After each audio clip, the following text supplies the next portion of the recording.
They all know him as the Antichrist superstar, a rebel, a shock rocker and a painter with an eye for the unusual. A don't-miss event in the heart of Moscow, Marilyn Manson presenting an exhibition of his watercolours with hundreds of fans round. Love him or hate him, Manson is a painter whose sophistication is undeniable. It's Manson's art. It's not sweet and just about beauty side of our world. It's another story, like in his music. His works are not just art objects but forms of communication. I don't have to limit my expression to music now. When I found that I could paint, and I never painted for other people.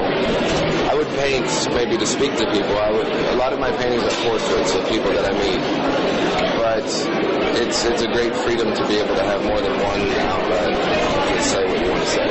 American writer Chuck Palahniuk once said that the only thing an artist can do is describe his own face. Well, this is how Marilyn Manson sees himself. A little bit disturbing and scary, but still this is him. The artist born as Brian Hugh Warner is in Russia for the third time. His reputation precedes him. Wanted for indecent behavior, notorious for his provocative personality, criticized for grotesque creativity. But Manson says provocation is not his driving force. The most human element is being a person that actually has feelings. That people, I think, forget that I have feelings, because I try so hard to put up a wall. Manson's watercolors sell like hotcakes in USA and Europe. The cost of an original work ranges from $5,000 to over $50,000. I'm not motivated by supply and demand. That's the difference between like a chef and a waiter. If you give people what they ask for versus give people what they want, I try to give people what they want. Some want their eyes and minds to be richly entertained. On the one hand, it's art. On the other, I think if it wasn't for Marilyn Manson, no one would come to this art show. Others seek a role model they can learn from.